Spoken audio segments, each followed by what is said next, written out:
বন্ধ করার ব্যবস্থা নিয়েছিলাম এবং কাজ চলাকালীন অবস্থায় তখন আবার সেকেন্ড টাইম বন্যাটা আসে।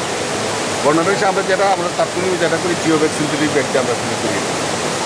করার পরে আসলে আমি মাটি যে নিব, আপনি দেখছেন এলাকার সব জায়গায় একদম মাটি নেওয়ার মতো জায়গাটা আমরা পাই।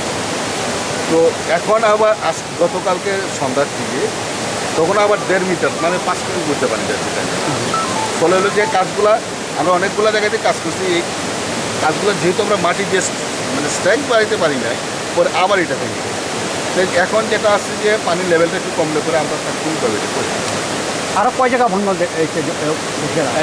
এইখানে একটা করছে, আর হলো আমাদের পৌরসভা পূর্ব দিকে, সেটা আমি যাওয়ার চেষ্টা করছি, দিকে আমি যেতে পারি।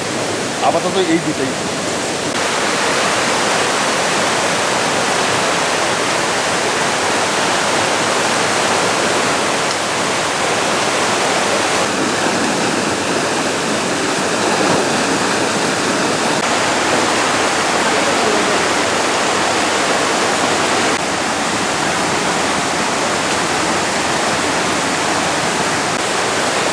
কোনো তো করার না Ya estamos casi en la zona local y toda la gente.